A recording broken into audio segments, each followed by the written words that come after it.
Guten Tag, ihr Leid. So. Der Charakter, die auf dem Dragon's Dogma 2 ist rauskommen. Und ja. An dem werde ich mich jetzt ein bisschen austoben. Weil der Charaktereditor nämlich etwas ist. Hast schon als Spiel, will ich zocken, aber zuallererst kommt der Charaktereditor und dann ist eigentlich schon der ganze Ofen geht schon drauf, für meinen Charakter zu bauen. Aber meine Charaktere, die ich baue, immer gleich aussehen, aber die sollen ja immer gleich gut aussehen. Das Problem bei dem Spiel ist, du kannst ja auch noch dein Porn kannst du noch editieren. Das heißt, du hast dann gleich 2. Ich hoffe, dass man das so machen kann. Und deswegen gehen wir jetzt halt auch einfach klein hin. Ein Charakter kann in Dragon's Dogma 2 übernommen werden. Du kannst zudem Änderungen an dem fertig erstellten Charakter vornehmen oder ihn mit dem Charaktereditor von Grund auf neu gestalten. Yo! So, gucken wir da. Erweckter und der Hauptvasall. Ja, ich bin natürlich der Erweckte. Der Erweckte ist der kleine Bruder vom Gebrodelte. Finden da nicht so witzig wie ich. Ich finde es irre witzig. Bäckerwitz am Morgen, vertreibt Kummer und Sorgen. Erstelle den Erweckten. Du kannst entweder deine Voreinstellung auswählen oder deinen Charakter von Grund auf neu. Ach so. Ich habe keine Voreinstellung. Ich gehe davon aus, das ist dann fast fertiges Spiel oder was? Aller gut. Machen wir mal neu. So. Jetzt musst du noch laden, ne? Hallo, schwarzer Bildschirm. Ah ja. Wähle eine Rasse, einen Körpertyp und einen Basiskopf aus, um das grundlegende Aussehen des Charakters zu bestimmen. Du kannst dann weitere Bearbeitungen vornehmen, indem du Anpassen auswählst. Einmal festgelegt, kann die Rasse des Erweckten nicht mehr geändert werden. Okay. Übrigens, ihr Leid. Hier. Ich liebe Capcom. Also, ja, Capcom, ne, und großes Ding, aber für Monster Hunter und vor allen Dingen für die PC-Versionen von Monster Hunter gibt es eine Sache, die ich sehr liebe an Capcom, und zwar die lasse dich die Buttons, die angezeigte Buttons ändern. Also ich könnte jetzt hier auf Blit, dass ich halt Dreieck, Viereck, X und Kreis angezeigt kriege, oder dass ich die Xbox-Button-Belegung angezeigt kriege, oder die einzig wahre und richtige Nintendo-Button-Belegung. Und die habe ich. Deswegen tue ich mit B, was der Knopf unten ist bei mir auf dem Controller, also der, wo B drauf steht, ich bestätige, was bei Xbox dann halt A wäre, beziehungsweise bei PlayStation X. Wobei, ja, ich bin ein großer Vertreter von mit Kreis bestätige auf dem Xbox-Controller oder mit A auf dem Nintendo-Controller. Weil, ist ja auch egal. Also, oh cool, man kann Tiermenschen wählen. Will ich das? Nö. Also, ich erzähle euch jetzt eine Geschichte. Oh, man kann drehen. Ja, geil. Er hat aber ordentlich hier der Wiener in der Hose. Ah, ne, das ist Hossebei. Okay, so. Brauchen wir nicht lang zu überlegen. Ich nehme natürlich ein weiblicher Charakter. Weil jetzt kommt nämlich das große Ding, warum meine Charaktere, die ich design, alle gleich aussehen. Grundsätzlich tue ich eigentlich immer mal Freundin no bauen. Warum mache ich das? Damit die Freundin Mo macht, was ich ihr sah. Und deswegen tue ich immer mal Freundin einen Charakter, die du no baue. Und weil sie hübsch anzugucken ist. So, passe das Gesicht nach deinen Vorlieben an, indem du es in 3 Stufen konfigurierst. Du kannst an dem Kopf, den du als Basis ausgewählt hast, weitere Bearbeitungen vornehmen. Yo. Hey, die sieht jetzt schon aus wie eine, die ich kenne. So rote Nase hat. Also so Grundkopf quasi. Also es gibt nur, warte mal, gibt's noch? Ah ja, okay, fangen wir erstmal hier durch. So, das kommt schon ungefähr Bleibt wahrscheinlich einfach an der Frisur.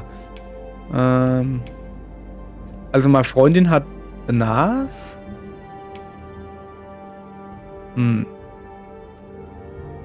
Schwer. Jetzt pass auf. Wir machen das jetzt ganz einfach. Wir zaubern jetzt ein bisschen. Und das Zaubern beinhaltet, dass ich jetzt ganz kurz Pause drücke. Ihr kriegt es aber eh nicht mit. So, da bin ich wieder. Also folgendes. Ich habe mir jetzt ein paar Fotos von der Freundin rausgesucht, damit ich weiß, wie die aussieht, weil ich hier im Zuckerraum bin und es ist verdammt dunkel. Und meine Freundin sitzt, also wenn ich zu ihr rüber gucke, mit dem Rücken zu mir und macht ihr eigener Charakter in Dragon's Dogma. Deshalb kann ich sie jetzt leider nicht nehmen, aber dafür habe ich folgende Bilder.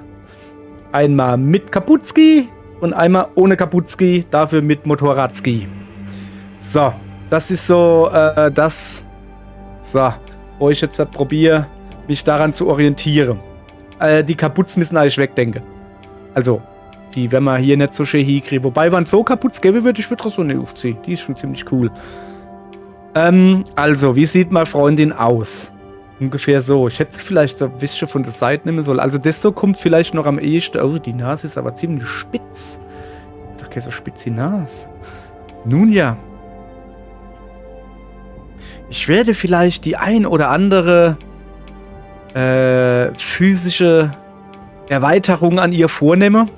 Sprich, die kriegt auf alle Fälle Sommersprosse, das hat sie leider nicht. Schade. Macht aber nix. So, jetzt haben wir her. Ey, die sieht aus wie hat die vom ersten Teil Mercedes, glaube ich.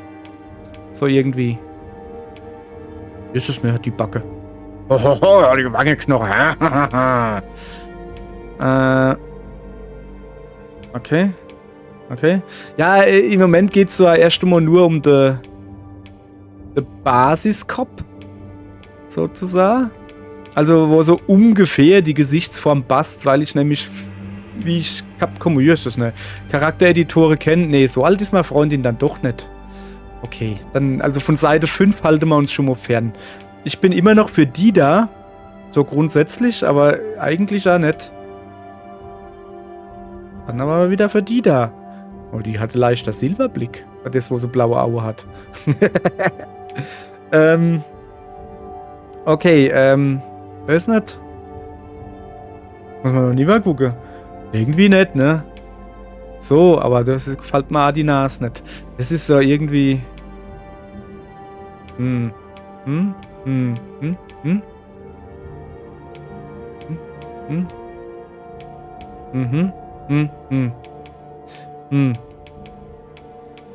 So, hey krass, da habe ich jetzt quasi Face Reveal Gedönse Video gemacht, nur halt nicht von mir. Echt gehabt. Na. Ja, hopp, ich nehme jetzt. Oh, die kann ja auch noch oben gucken, habe ich gerade gemerkt. Ich finde die doch knuffig, die nehmen wir jetzt einfach mal. Aha, jetzt geht's weiter. Basiskopf 2 von 3? Ja, wie jetzt? Habe ich doch aber erst ausgewählt. Achso, das ist jetzt immer dieselbe. Aha. Narbe. Narbe?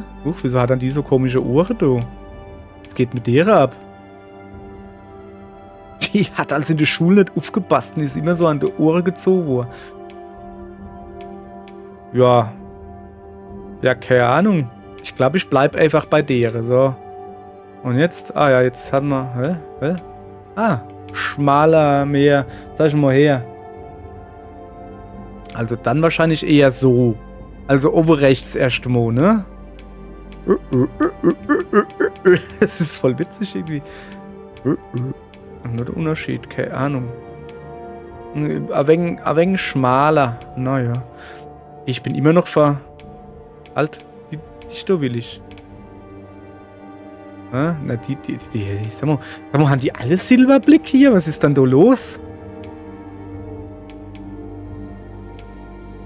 Hopp, ich bleib bei der da, die ist schon ziemlich gut. Du hast einen Basiskopf aufgewählt. Ja, möchtest du ihn weiter anpassen? Ja. Achso. Ja, wie? Ich habe Ja gewählt und jetzt komme ich... Achso. So, jetzt machen wir mal den Körper.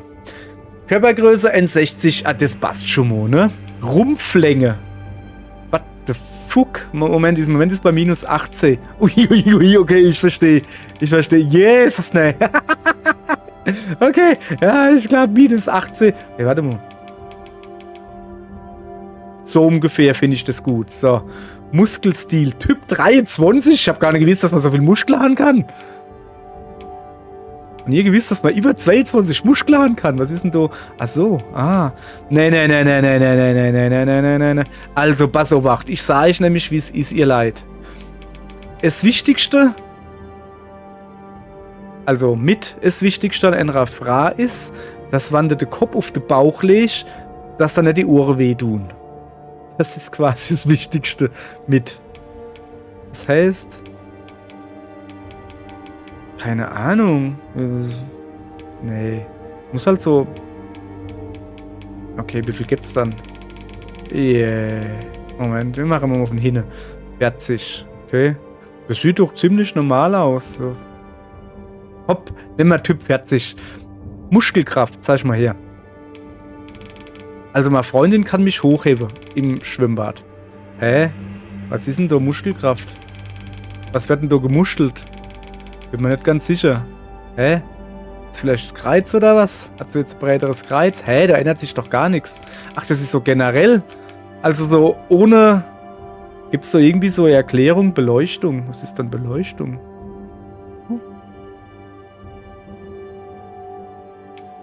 Ach, guck mal da. Ah, aha. Aha. Ahahaha. Das ist mal zu hell. Nimm mal lieber das. Okay, alles klar, wir haben genug beleuchtet. Ist das so die generelle Muskelkraft? Also ohne dass man sieht. Das heißt, du kannst ganz deres Mädel machen mit ordentlich Muckis. Innerlich. Oder so. Ja, also das ist schon... Ja, ich habe ja halt bei Dragon's Dogma 1 das Problem gehabt, dass ich halt da meine Freundin nur gebaut habe und die war halt Clay und was weiß ich was, ne? Und du hast schon Gewichtanzahl, wo du tragen kannst. Und ja, die war halt schon noch... Keine Ahnung. Noch 2 Grashalme war die schon überladen. Deswegen habe ich gerade dann als Porn irgendwie so Hulk dazu gibt, wo einfach nur Muckis cuttert und schon nix. Der war übrigens Zauberer, war irgendwie schon irre witzig. Ja, komm, also ist hier, meine Freundin ist eine starke Frau. So, behaupte ich jetzt mal, die hatte Muskelkraft von 75. Größe vom Trapezmuskel. Was ist denn der Trapezmuskel? Ist es das, was du brauchst, um das Gleichgewicht auf dem Seil zu halten, oder was? Wollen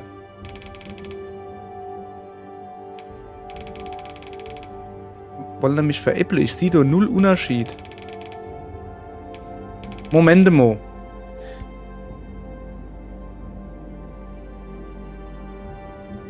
Aha. Meine Freundin hat gerade gesagt, Trapezmuskel wäre... Ah ja, ich seh's. Stiernacke. Also ihr müsst quasi auf den Nacken gucken oder auf die Schulter jetzt hat. Die geht so eine Unne. Ne? Okay, Stiernacke, sagt sie. Nee, Stiernacke hat sie nicht. Er hat halt den Hals, ne? Also das ist normal oder was? Das doch. Finde ich eigentlich gut, dass das zeigt, wo es vorher war. Ja, komm, das lassen wir mal so. Oberkörpermuskulatur. Ah ja, das kriege ich gerade noch hin. Das sind wie dick die Ärmchen sind. Sag ich mal her. Ui. Ja, nee, eigentlich hat sie Spaghetti-Ärmchen. Ja, jetzt aber auch nicht so. Also so jetzt dann auch nicht. Die hat dann halt Arme. So halt, weißt du? So, Arme. Unterkörpermuskulatur. Also, bei meinem Bettler hier dreht sie mich schon ziemlich fest, wenn sie pennt. Das wäre, jetzt sagen wir her. Würstes ist es, ne? Das sieht irgendwie bes verhungert aus, ne? Das sieht bes überhungert aus, ne? Was ist das Gegenteil von verhungert? Dann machen wir einfach normal. Ich würde gerne noch die Hühner ein bisschen runter machen. Das muss doch schön. Okay. Keine Ahnung. So normal halt so. Weiß nicht, so vielleicht. Ist das so normal oder was? Sag mal so. Oh, invertierte Steuerung. Nein. Oberkörpergröße. Ja, hat sie auch. Ein Oberkörper. Also es ist so wieder die Länge so oder was? Hä? Ach, das ist der Bauch. Yeah. Oh. Kann die Brustgröße instellen. Ja, geil. Ja. Moment. Aha. I see. Okay. Pass auf. Meine Freundin hat weibliche Rundungen. So, wo es wichtig ist. Ungefähr hier. Und jetzt. Das darfst du nicht hören. Die hat schöne kleine. Weißt schon. So. So. Ich würde halt gern. Ne? Das ist halt total kacke, ne? Wenn du so machst und dann kriegst du voll die Wombe. Also der Bauch. Ja, Bauch ist wichtig, aber halt. Aber wenn halt mit dem Bauch der Oberbauch größer wird, ist das ja doof. Nee, dann lieber so. Junge, die stehen ja raus wie Torpedos. Okay, Körper zurücksetzen? Nee. Ja, also irgendwie so richtig zufrieden bin ich nicht. Die ist so groß. Aber ich kann sie auch nicht kleiner machen. Jetzt haben wir hier. Uiuiui, großes Mädchen. Kleines Mädchen, großes Mädchen, kleines Mädchen. 2,50 Meter ist es. Warum geht nicht kleiner wie 1,60 Meter? Aber ja, das passt ja schon. Die ist halt 1,60 Meter. So, jetzt gucken wir, ob man hier noch irgendwie was anpassen kann. Ich weiß nicht, was sieht denn noch seltsam aus? Jetzt haben wir her.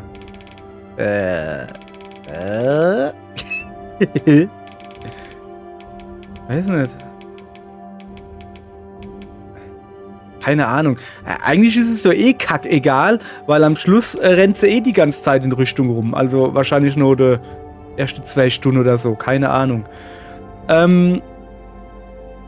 Muskelkraft haben wir schon. Trapezmuskel sind die Ähmscher. Komm, da geben wir mal noch 21. Oberkörpermuskulatur. Ach, das war die sehr Muckis am Bauch. Nicht so viel, bitte. Unterkörpermuskulatur waren die Bä. Oberkörpergröße. Okay. Unterkörpergröße.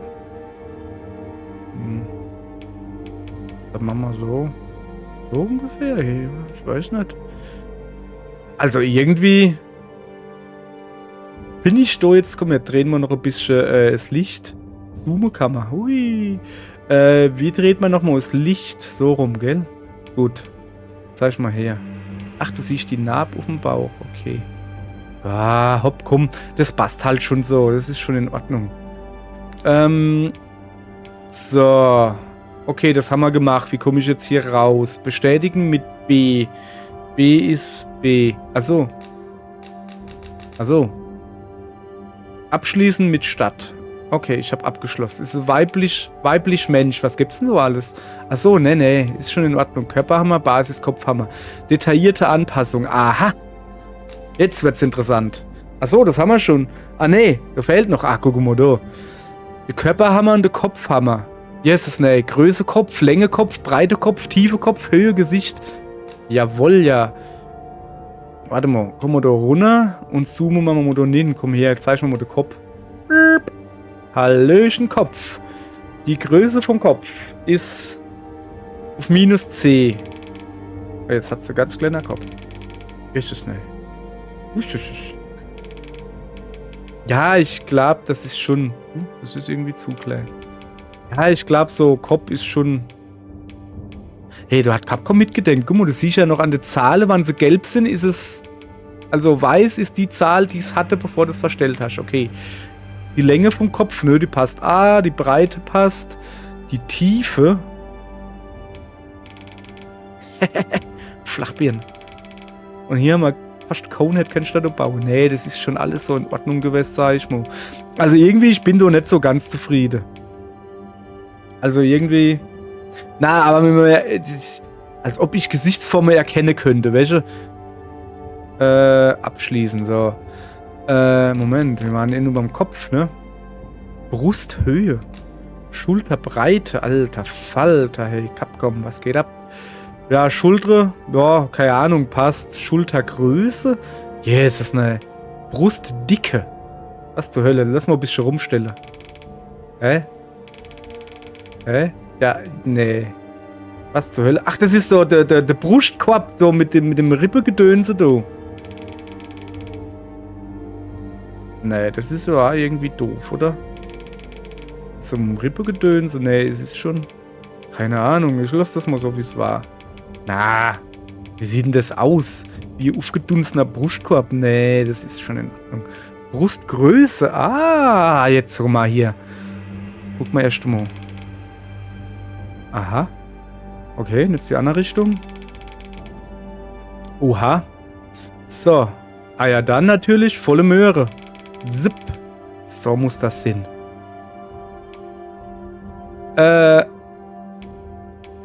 Ja. Ihr Leid. Brustform. Eieiei, was gibt's jetzt hier? 0,5. Welche Brustform hat das wohl? 0,5. Ach so. Moment, ich glaube, die kommt. Kann man dann vor alle Dinge sie. Aha, je größer, desto Schwerkraft. Okay, alles klar. Interessant. Ja, ja, du mich ja. So, zack. So wie es gut aussieht. So sieht's gut aus. Brusthöhe. Aha. Kuckuck. Bip, bup. Okay, alles klar. Die goldene Mitte. Rumpfbreite. Okay, warte mal, da muss ich ein bisschen rumscrollen. So, dann zeige ich mal die Rumpfbreite. Ach so, das ist so. Alter. Breite. Ja, also pass auf. Nee, das ist so. Also das ist zu. Da ist so gar nichts dran. Ich will da ja schon. Weiß nicht. So. So. Rumpftiefe. Aha. Ah, yeah, baby. Also das ist, gib mir ein Laibchen Brot und ich bin überfress. Und das ist das, was das Spiel sagt, Standard.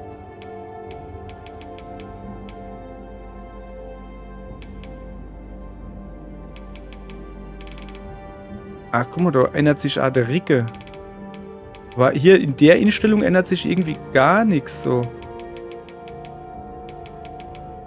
Na doch, so millimetermäßig. Okay, dann machen wir mal so. Eigentlich könnte man da ruhig noch ein bisschen zumachen. Hallo.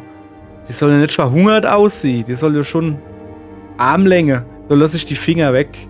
Schon sieht so aus wie Orang-Utan. Obwohl ich Orang-Utans voll, also jetzt nicht sexy finde, aber voll gut. Armgröße? Was ist das nicht dasselbe? Keine Ahnung. Oberarmdicke habe ich doch schon eingestellt. Unterarmdicke. Komm, die Unterarme können noch ein bisschen größer sein. Einfach so halt. Okay. So, dann haben wir das. Dann haben wir hier jetzt den Unterkörper. Taillenbreite. Was ist denn die Taille? Ahahaha. Da muss man mal, das muss man mal von anderer Perspektive angucken. So. Also, das ist Standard. Aber Standard ist ja langweilig. Da muss ja hier so. Da muss ja. Das muss ja alles seine Ordnung haben hier. So. So oder so, keine Ahnung. Taillengröße. Was?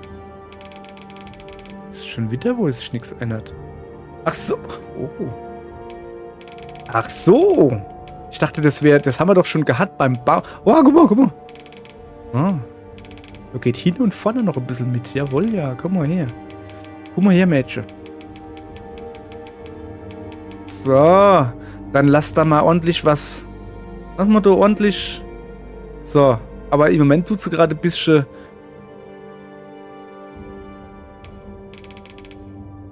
Ja. Ja, irgendwo muss man dann auch irgendwie so ein gutes Ding finden aus Wunschdenke, Realismus und Wahrheit. Keine Ahnung, warte mal, ist das nicht dasselbe? Keine Ahnung. So, das muss hier. Das muss gut griffig sein. So. Beingröße. Uah. Halt, andersrum. Ey, das heißt invertiert. Wer macht dann sowas? Beingröße. Hä, das ist doch nicht die Größe, das ist doch die Dicke. Also so schmale Beine hat sie schon. Jetzt aber nicht so spatze Beine. So. Schenkel. Was ist dann Schenkel? Ach, das ist das Oberarmbei. Okay.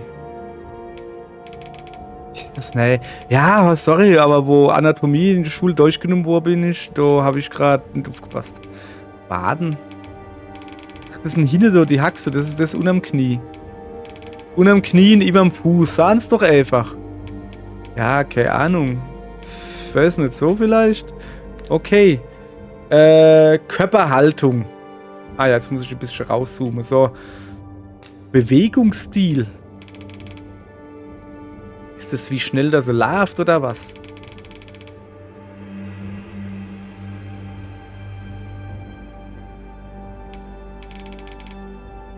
Das ist quasi wie... Also so läuft sie irgendwie langsamer.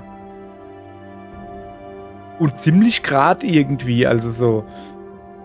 Die ist ziemlich, wie heißt das, hüftsteif oder so.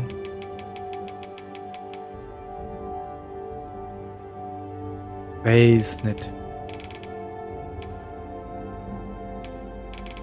Also das ist wirklich extrem, ne, das machen wir auf keinen Fall. Und da Mitte, da tut sie halt so, das sieht noch am okaysten aus, am gesündesten, sagen wir es mal so. Und das da ist, ja, lalala, ja, ist mir doch scheißegal. Na, das soll doch schon so, weiß nicht. So. Das ist irgendwie, läuft so vorsichtig, nee. Also ja, schon. Aber nee. Okay. Wir machen 3. Aber die wackelt mal so viel mit dem Kopf. So ist in Ordnung. Ellbogenwinkel.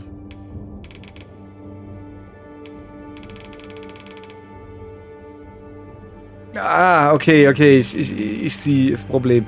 Nee, das machen wir ganz runter. Die soll keine Rasierklinge unter der Ehemann. Das wollen wir nicht. So. Und jetzt hier den Schmidtsche Schleicher instellen. Kniewinkel. Sieht man da was? Jetzt geht sie mehr so in den Knienfedergang, weißt du? Uiuiuiui. Nee, das ist... Nee, die hat auch keine Rasierklinge in die Buchse. Bin ich mir relativ sicher. So, was man das so machst? Ja, aber... Ja, komm, ich glaube, ich lasse das einfach mittig. So. Körperhaltung. Ich glaube, jetzt kennt man sie so... Ja, genau. Ja, so lachst du. Kommt sie als... Dann sagt hey, du, Mann, geh in die Küche, mach mir Nahrung. Und das bin ich. Und ich dann so, ja, okay, ich gehe sofort in die Küche. Was will ich denn da essen? Soll ich noch das Geschirr wischen? Okay. Ja, vielleicht sollte man es. Also. So, 0. 0 ist so normal und das ist halt eher grad. Okay, also das ist so grad, da wird's so noch hingebeugt, so, okay. 16 war normal. Dann lieber ein bisschen mehr. So. So finde ich das gut. Das wird ein sexy Hexi. Körper zurücksetzen. Nee. Das ist schon in Ordnung so. Also das Gesicht ist noch nicht mal annähernd so, aber wir sehen ja auch noch nicht an der Frisur. Die Frisur ist so quasi 80% vom Gesicht. Und das Schlimme ist halt wirklich, sobald irgendjemand mit langer Haare rumläuft in ungefähr derselben Größe, ist die Chance recht hoch, dass ich denke, es ist die Freundin. Wie oft ich schon irgendwie beim Inkaufen ich die aus dem Augenwinkel verloren habe und ich einfach fremde Leute quatsch und das manchmal sogar Kerle sind, einfach nur weil sie dieselben Gräser und ungefähr die Haarfarbe. Ey, es ist Wahnsinn. So. Also. Kopf. Also, Basiskopf. Nee, den lassen wir. Haut. Haut hat sie. Bin ich mal relativ sicher. Das ist... Oh ja, Bauchnabel hat sie auch. Aber den kann ich nicht... Warum kann ich den Bauchnabel nicht anpassen? Aber das ist in Ordnung, weil der Bauchnabel ist voll in Ordnung. Ich mag nicht so, wann der so rausguckt. Das finde ich nicht so geil. Aber zur Not würde ich auch das nehmen. Ist aber nicht so. Also. Grundstielhaut. Jetzt brauche ich mehr Licht. Kann man da noch ein bisschen anders da Licht machen? Nee, schade. Kann ich vielleicht einfach dran zoomen. Also, es geht wohl einfach so. Das finde ich nicht gut. Das finde ich in Ordnung. Das finde ich gut. Das sind die Lippen schmaler. Guck mal. Ich sehe gerade, also auf meinem Kontrollmonitor sieht sie irgendwie gelb aus. Aber hier sieht sie schön rosa aus. So. Ja, aber mein Kontrollmonitor ist ja irgendwie kacke. Muss man sagen. Also Kontrollmonitor ist einfach der zweite Monitor und gut ist. Early hat's. Guck mal, was der rote Early hat. So, early in the morning. Also, hier mag ich... Keine Ahnung. Hier mag ich... Das sind die Lippe ein bisschen größer. Sag mal her, wie sind dann die Lippe so? Ja, Lippe hat sie. Also, erst einmal bleiben wir bei der 3. Ja, Moment. Wir sind noch nicht fertig, gell, Kollege? Nee, das wäre zu lang. Wo hat sie A-Gesicht? Hat's Gesicht. Ja, ihr Leid, Moment. Wie viel gibt's dann? 40. Okay, die dunkelhäutige können wir schon mal rausnehmen, weil das ist sie definitiv nicht. Sie ist nämlich ziemlich hellhäutig, unhörig.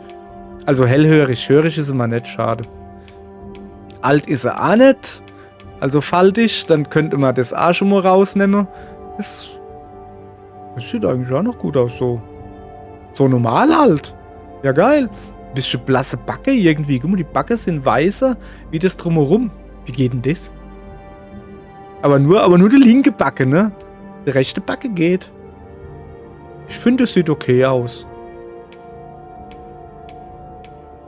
Also die 30 sieht auch noch gut aus. Das ist so dunkel. Ja, man kann wahrscheinlich die Hauthelligkeit oder wie es heißt, noch extra instellen. Also mir hat irgendwie die 30 recht gut gefallen. Es sieht halt aus wie ordentlich drüber geschminkt. Gerade so die Sterne. Mag ich nicht. Mag ich nicht.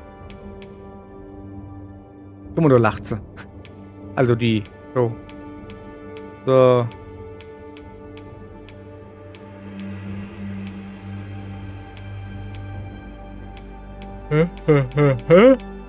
Also ich hatte ja die 3 ausgewählt.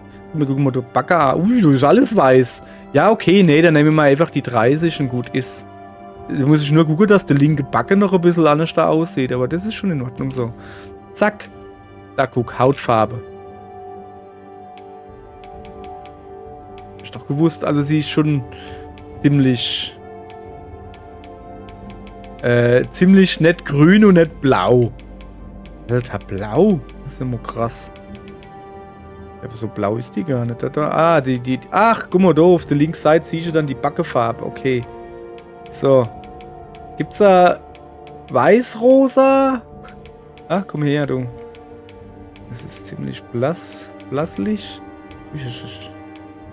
Sowas da habe ich mir so vorgestellt. Oh ja, das sieht aber auf der anderen Seite. Aber eigentlich geht es schon. Oder das da.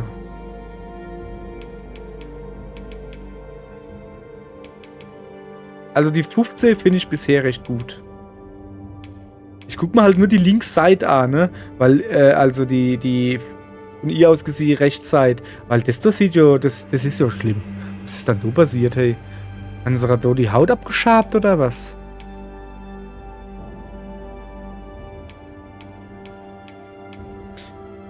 Ja, komm.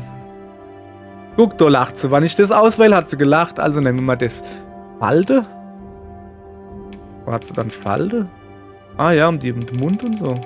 Da lacht sie, wenn ich Rakei-Falte mache.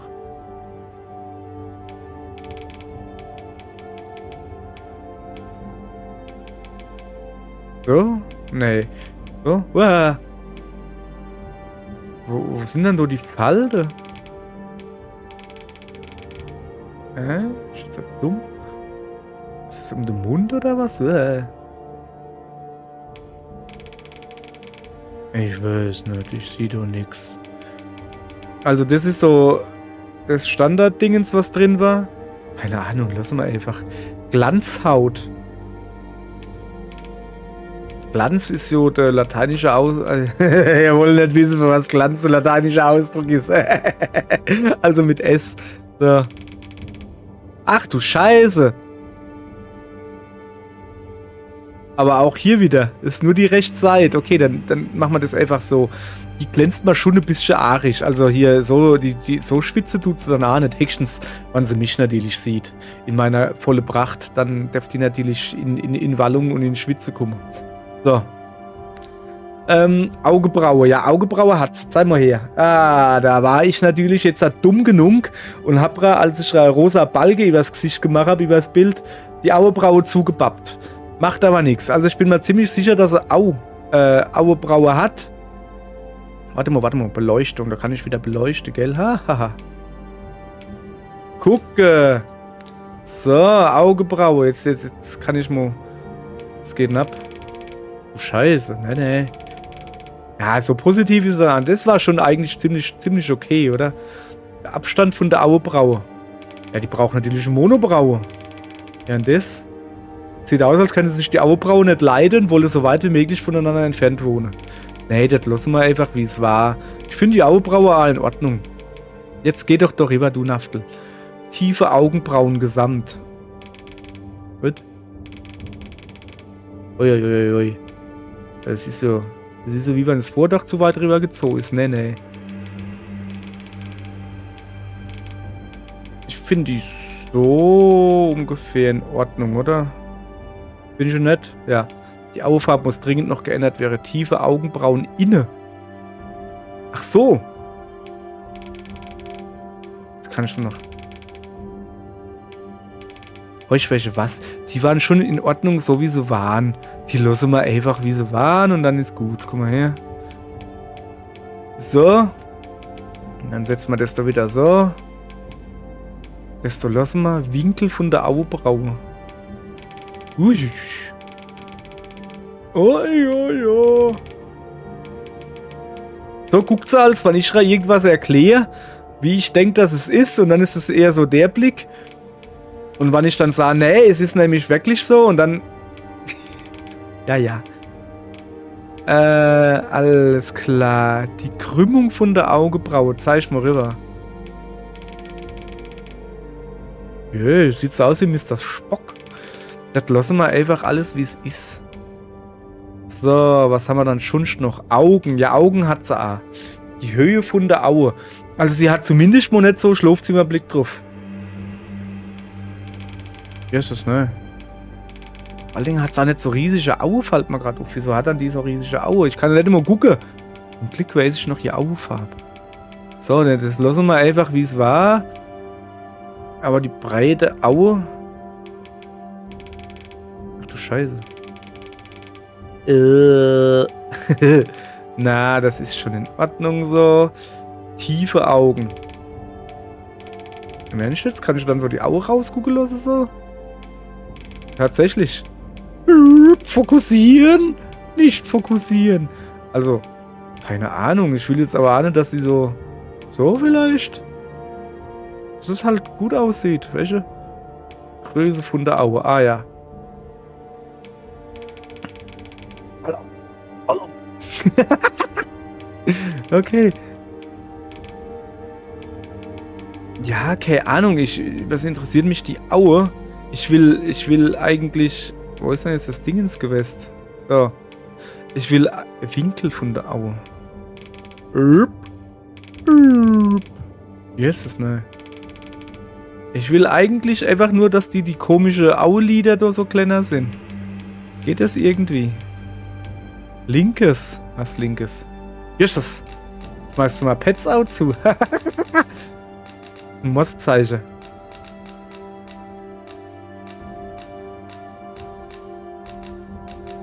Ich kann nur so, es tut mir leid. Augenbrauen, Augen zusammenkneifen links. Was? Hä? Ach so, kannst du Kaldal machen? Nee, das muss ja jetzt nicht sein, ne? Kann man mit rechts zwingen. Augen zusammen. Ja, irgendwie ist es immer noch nicht geil. Okay, egal. Augen. Ja, wo kann ich denn die Augenfarbe instellen? Noch nicht so. Weiß nicht. Okay, dann machen wir mal die Nase. Okay. Ach ja. Und weißt du, der ist schon eigentlich recht in Ordnung für ihn hier. Das ist schon ziemlich nasig. Ist eigentlich soweit in Ordnung, oder? Ah, kann ja jeder so Gesichtsärger haben wie ich. Okay. Ja, keine Ahnung. Spitzheit der Nasenspitze. Ihr haben sie doch nicht mehr alle. Ohren hat sie, ja. Ungefähr so sind die Ohren aus. Stil keine. Natürlich hat sie Ohren. Ihr Ohren haben Stil. Jesus. Ey, wo ist denn der keine Stil hier? Ohren zurücksetzen.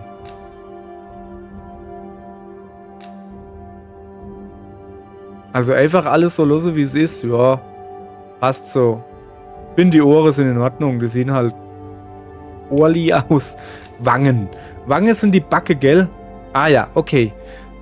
Dicke Wangenhals. Gib mir was zu essen. Schluck's runter. So. Nee, ist schon in Ordnung. Ich hab's doch extra gewählt, weil es gut aussieht. So. Fett am Hals. Also wie dick der Hals ist. Weiß jetzt nicht. Also ist der Hals dicker wie der Kopf, hast du einen Kopf. Das ist eigentlich schon, was ich weiß. Höhe von der Wange. Hä? Warum sollte man das wollen? Ah, Hängebacke. Ach so. Und ist denn das Gegenteil von Hängebacke? Keine Ahnung, so normal halt so. Also so halt so. Ja, das ist keine Ahnung. Lass ich alles. Mundhatze. Kann man auch Schnurres machen? Das ist so ein Ding, wo ich mir schon gedacht habe. Ich hätte gern, dass meine Freundin eine Vollbart hat. Und dann mal gucken, wie das ist mit dem Knutschen. Ja, das könnte ich einfach mit Männern machen. Aber Männer sind halt nicht meine Freundin. Und ich will ja nicht andere knutschen. Ich will ja meine Freundin knutschen. Ja, so.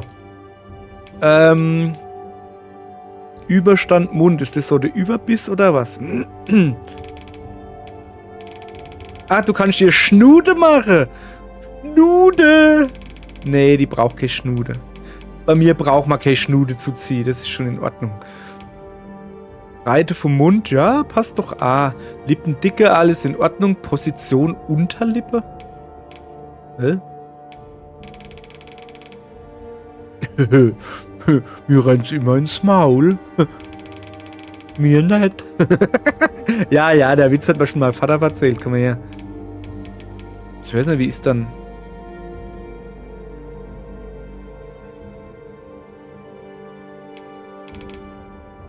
Weiß nicht, so vielleicht? Muss es nicht so relativ so beides gleich sind oder so vielleicht?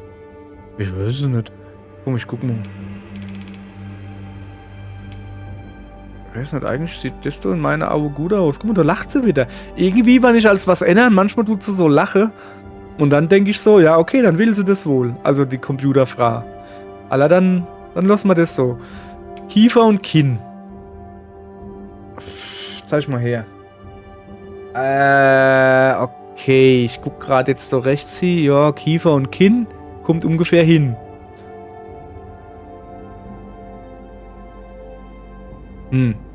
Ja.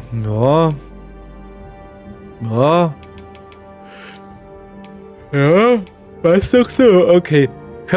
Endlich etwas, wo ich weiß, wie es aussieht. Ein Frisur. So, jetzt pass auf. Erstmal gucken, wie viel das gibt. Ui. Also, pass auf. Oh, Iro ist natürlich krass. Ich sehe gerade, meine Freundin sagt gerade an der Frisur. Was ist denn das? Das sieht ja aus wie der Mackie. Ui. Das sieht aus wie Dragon Ball Gedönse. So, also. Was ich gern mag, wenn sie Frisur... Guck mal, das ist Lara Croft oder so. Was ich gern mag an Frisur ist, also wenn man so Haar hat. Und nicht so wie ich. Bin ich, nur mit weniger Haar. Also, ich habe weniger Haar. So, das ist schon mal gut, weil das ist grundsätzlich Pferdeschwanz.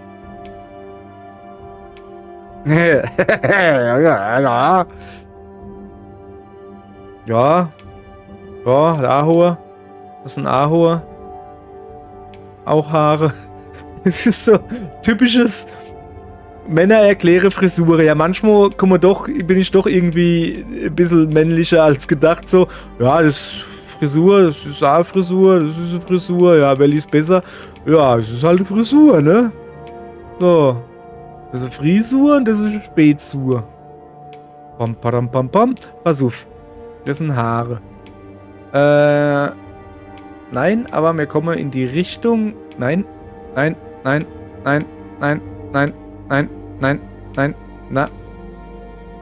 Was ist denn das?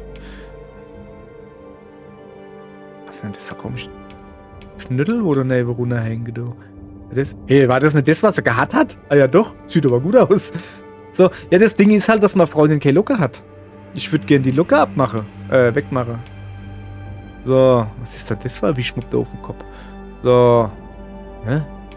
Ey, das kann doch jetzt alle Weile, aber mach doch keinen Scheiß. Da wird's doch einfach glatte Haare geben, wo hinten zu dem Pferdeschwanz gemacht sind und gut ist. Gibt's nicht, oder was? Was ist denn das für ein Kack? Kann ja wohl nicht Sinn. Stimmt doch was nicht. Was soll denn das?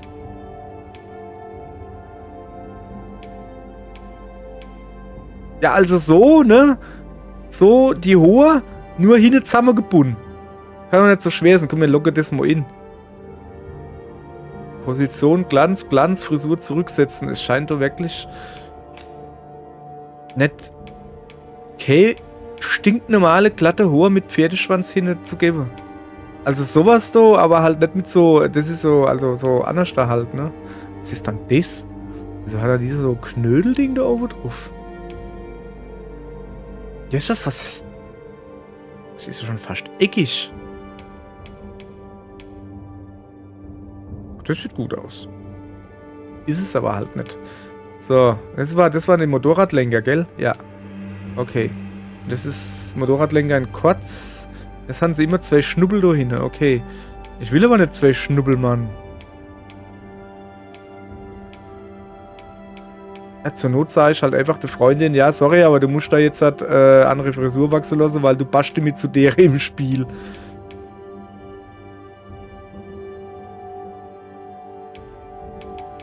Ey. Also echt jetzt. Wir müssen wohl bei der da bleiben, ey, aber das ist halt. Das sind zu viel, also zu buschig. Wenn du unten sieht ja sogar als Bild, ne? So. So halt. Von der Länge kommt es halt so ungefähr hin, aber die Line halt mehr am Kopf ab, weil sie nicht so aufgevoluminiert sind. Was wäre es dann ich? Farbe, Ansatz. Ah ja, die hat halt hohe, ne? So. Nee, so. Brot. Braun-rot. Brotfarbene hohe hat sie. So. Ein dunkles Weizenmischbrot. So, irgendwie so vielleicht. Kommt das ungefähr hier? Weiß nicht. Junge, hör doch auf mit Farbe. Das ist alles so. Ah. Ich weiß nicht. Es ist ja aber schwarz.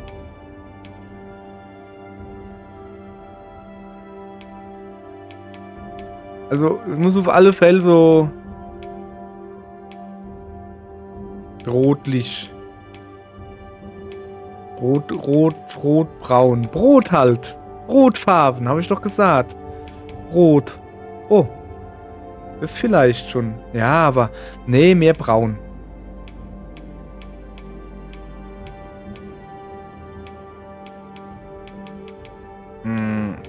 Gefällt mir alles hier nicht.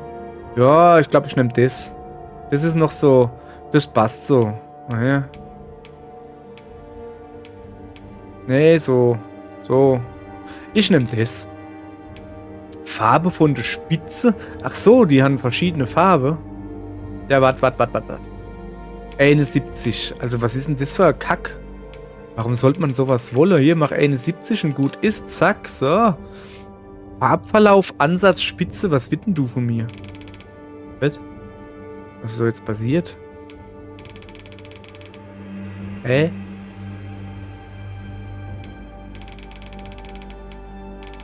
Verstehe ich nicht. So, jetzt die Position vom Glanz. Ist das so, wo die hohe glänze oder was? Sag mal her. Die glänze doch gar nicht. Was wollt ihr von mir? Ja, dann lassen wir es einfach. Ach so. Muss erstmal den Glanz nicht machen. Das ist doch kein Glanz. Ach so, doch. Ich hab gemeint, das ist ein grauer Haar. Ach so, okay. So, wo ist jetzt die Position vom Glanz? Ihr wollt mich doch veräppeln. Ey, Capcom. Ich glaube, als dass die da einfach Schieberegler gebaut haben, wo viele gar nichts machen. Aber Hauptsache, wir tun uns so irgendwie 5 Stunden drauf verweilen oder so. Ich lasse das einfach so. Warte mal, waren wir schon fertig, ja. Augenbrauen haben wir schon gehabt. Form, Farbe. Ah ne, Farbe, Form. Form, Farbe. Guck mal her, Augenbraue. Also die Form haben wir quasi schon, oder? Ja, das passt so. Bevor wir da irgend so. Und da nehmen wir einfach. Ja, wieso gibt es da so viel Farbe? Nehmen wir einfach die 71. Zack, guck. Bam, fertig. Ach so, ja, die dicke. Ja, sieht gut aus. Ich hätte halt. Ah ja, guck da. Augen. Jedes Auge einzeln bearbeiten. Nee, die hat zwei farbige Augen. Stil der Augen. Uiuiui. Was zur Hölle? 1, 2, 3. Nee, blind ist sie nicht. Was sieht sie nur aus, wann ich aus der Dusche rauskomme? Voreinstellung Augenfarben.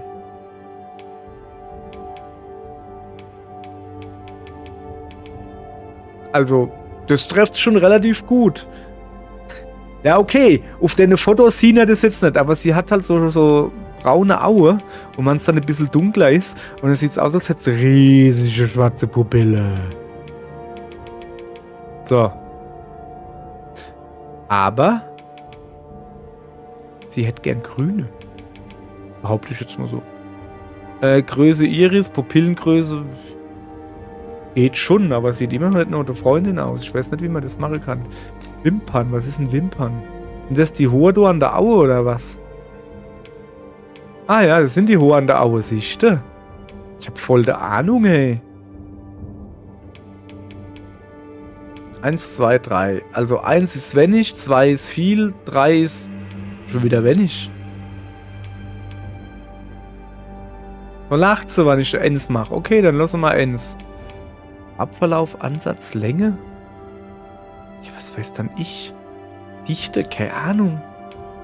Was ist dann Lidschatten?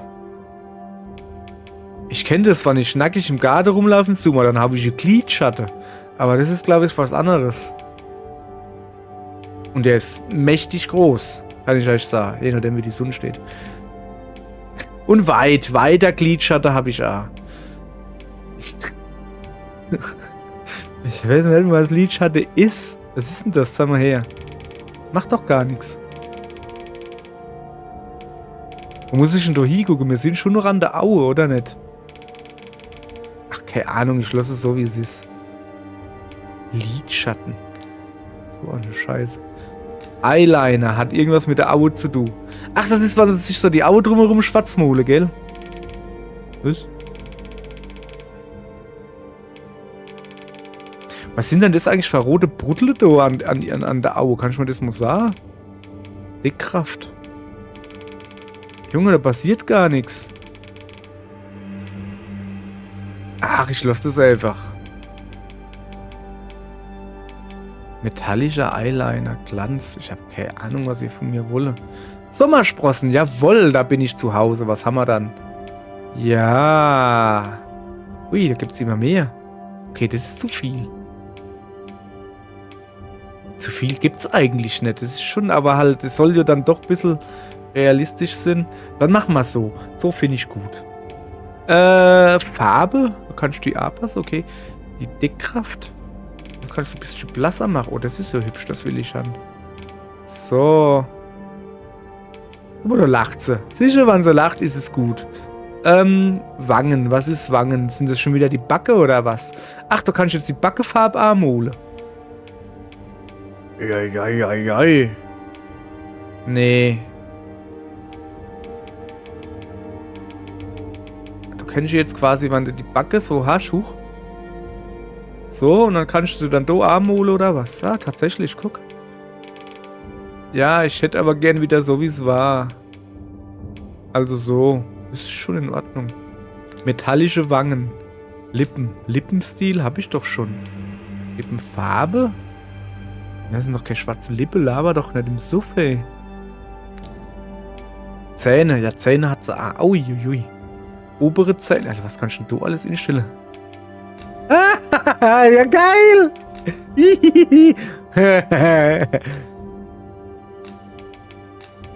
Ah ja. Ich kann Spaghetti mit so einem Mund essen. Ja, nee, ist schon in Ordnung so. Aber. Wie gibt's denn da? 20. Keine Ahnung. Was war dann so das Standardding? Gelb? Weiß? 7? 6? 5? 6? 5? Ja, keine Ahnung.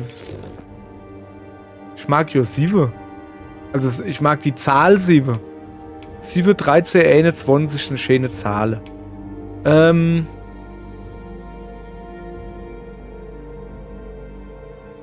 Ja, wie sieht dann die 21 aus?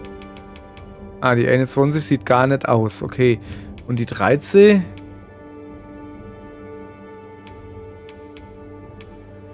Weiß nicht. Sieht sie irgendwie rosa aus, wie man es. Ich nehme Dido. So. Okay, Make-up. Nein. Mit diesen Änderungen fortfahren. Ja. Bin noch nicht fertig. Junge, bin noch nicht fertig. Make-up sind wir durch. Was haben wir hier jetzt? Voreinstellungen, Tattoos. Okay, das ist ganz einfach. Die kriegt genau die Tattoos, die ich cool finde. Die da laute. Keine. Sehr gut. So habe ich das gehen. Weil, wer nämlich seinen Körper bekritzelt, der bekritzelt da Wände. Und wer Wände bekritzelt, muss dauernd neue Tapete kaufen. Und das wäre... So. Laufbahn. Ja, geradeaus. Ach so, ja.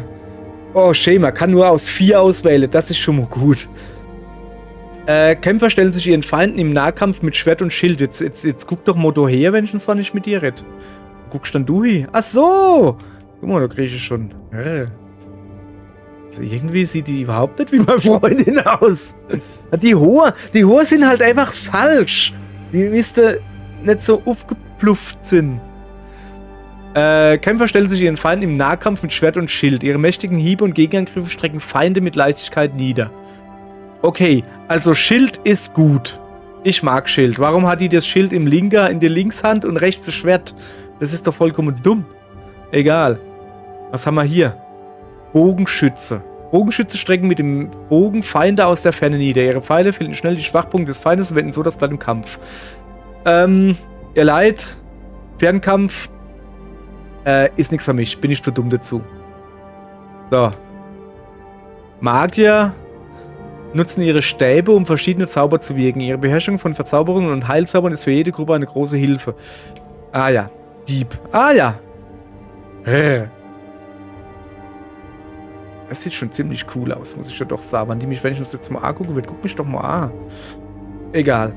Diebe sind die wirbelnden Dolche des Schlachtfelds, zu schnell für das Auge. Mit ihrer Geschwindigkeit und ihrer Agilität durchbrechen sie die Abwehr des Gegners. Ja, schon irgendwie. Also ich mag halt Schilde. Das ist der Grund, warum ich bei Monster Hunter so auf Lanze abgehe. Weil Schild ist geil. Wer mehr Schild, der länger lebt.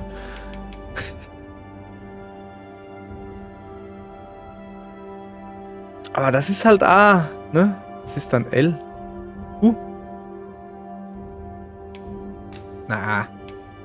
Also ich wäre halt, also im ersten Teil hast du halt wählen können. Habe ich, glaube ich, auch sowas gewählt. Du hattest dann irgendwie sowas gibt. War das eine Dieb oder sowas? Oder keine Ahnung. Wo du, ja, schnelle Nahkampfangriffe und noch so Kurzbogen gehabt hast. Das war schon recht cool. Später bin ich dann, glaube ich, umgesattelt auf magischer Ritter oder so hieß das irgendwie. Konntest du dann dein Schild oder dein Schwert verzaubern, magisch aufladen, irgendwie so. Aber also ich hätte halt gern, so wie bei Monster Hunter, Schwert und Schild, ne? Aber das ist halt schon, das ist so ein normales Schwert, also Kurzschwert und Schild, sowas so, ne? Ja, die Sache ist halt einfach die, ich kann mit Fernkampf nichts anfangen, deshalb fällt Magier und Bogenschütze schon mal raus. Dann bleibt ja nur noch Dieb und Kämpfer. Komm, ich mach wieder Dieb und gut ist. So, guck mal, jetzt steht sie wenigstens gerade. Ach, eigentlich sieht es jetzt ziemlich gut aus. Ja. Die Schulter-Dinger, die machen schon was her. Und die geile Knieschütze. Da hätte man, oh ja, Stimme. Tapferer Held. Nee, du sollst... Hier, ich will das A her. Achso.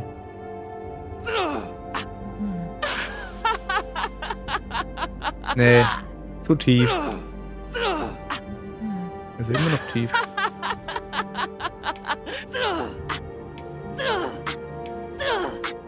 Okay, du wirst jetzt höher. Das...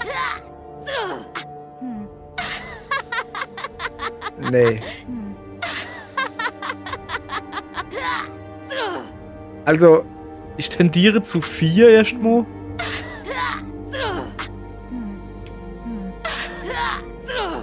Weil ich hasse das, wenn das so Anime-Mädel-Gequietsche. Das ist ja wohl schlimm. Also, machen wir erstmal so, ne? Was haben wir dann hier?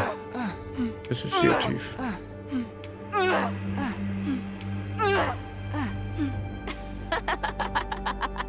Okay.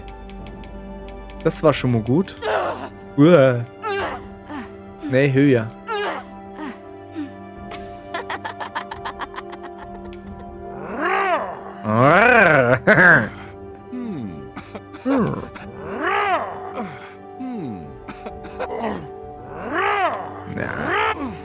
Nee, edler Ritter.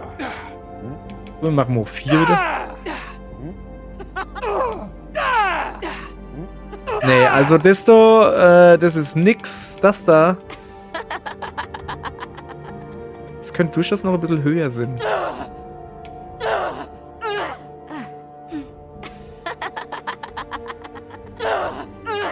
Nee, wir machen dort die 4. Das ist in Ordnung. Das nehmen wir. Zack. Tapferer Held 4. Ich glaube, ich hab's durch jetzt. So. Ich bin halt mit der Frisur immer noch nicht. Also, das war so wie die Haare jetzt sind. Und jetzt einfach hin zusammen gemacht. Bam, fertig. Perfekt. Aber geht nicht. Außerdem finde ich, die Klamotten sind doch wohl best zu groß. Also, allein guckt der moderne Gürtel an. Der schlackert jo rum. Jetzt fange ich schon an über... Ja, ist egal, passt. So, ach, Name brauchen wir auch noch. Schlag safe. Gib einen Namen ein. Ich gebe einen Namen ein. Flo da Gü. So. Warum ich kein normales U mache? Keine Ahnung. Weil ich das so viel witziger finde. So einfach ist das. So einfach ist das. Okay, bestätigen. So, siehst du? Bestätigen. Spitzname. Ach, die rufen mich dann so? Das ist ja mal geil. Mal gucken, was alles gibt. Da muss ich jetzt natürlich... Gibt es so irgendwie so eine Aussprache? Faircrest, Fairy, Faith, Falcon, Fang, Fantasia, Farina, Urlaubia. Federico! Ferdia, Ferguson, Bilake, Fingers, Blind, Flora. Oh nee, bitte nicht. Florence, Flush. Okay, meine Freundin ist auch gerade bei der Stimme ausprobieren. Das heißt, wir sind relativ gleich. Fox, Fran, Francis, Frank, Franz, Fred, Freddy, Freya, Friedrich, Frio, kann ich nicht lesen. Fubuki? Fujiyama. Genauso, Fujiyama. Okay, ich sehe schon, wir müssen bei AA fangen. Ja, Adonis heißt er natürlich.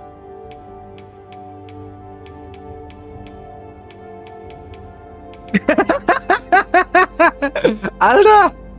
Alter ist geil! Ich nenne sie Alter! Gibt's da Aldi? Also. Also Alter ist schon mal verdammt geil. Ich meine, wahrscheinlich wird es dann irgendwie, weil es gibt ja nur japanische und englische Sprachausgabe, irgendwie so Elder oder sowas. Aber es ist scheißegal, ich werde Alter. Alter. Okay.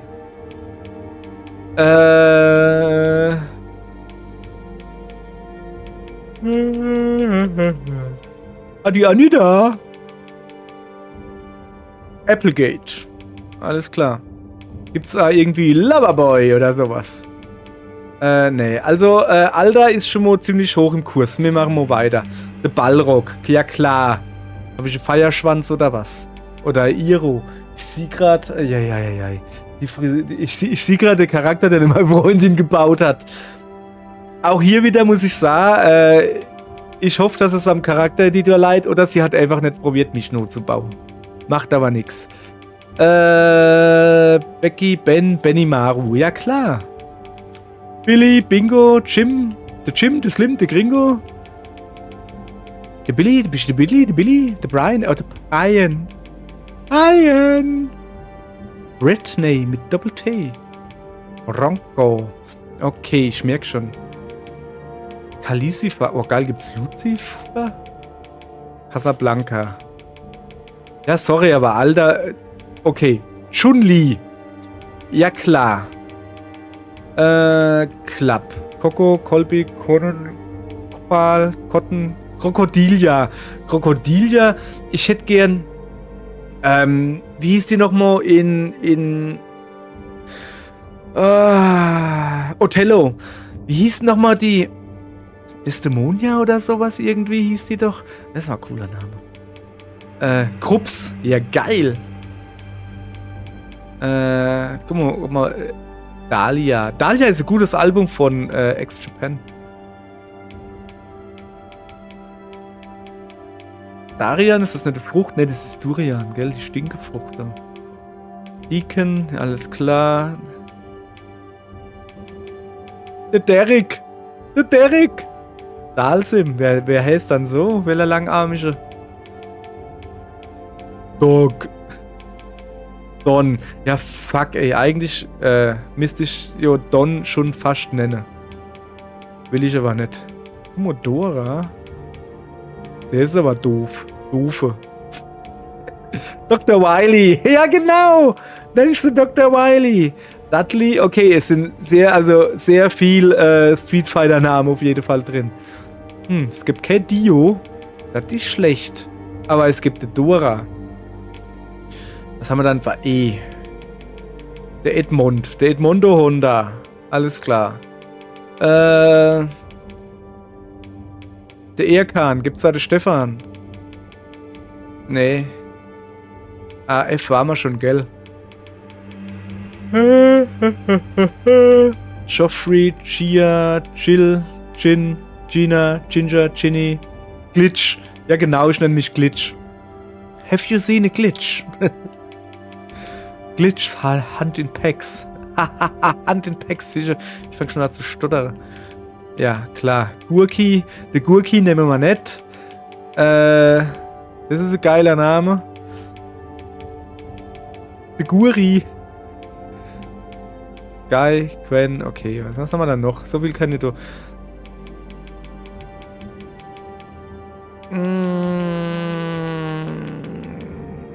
Noch eins weiter. Inazuma Challenger. Ja, sorry, was will ich machen, aber der Alter wird's, also bisher ist jetzt noch nichts Geiles dabei irgendwie. Der Junior, ja klar. So, wir nennen sie Kale. Oder Karen. Carl.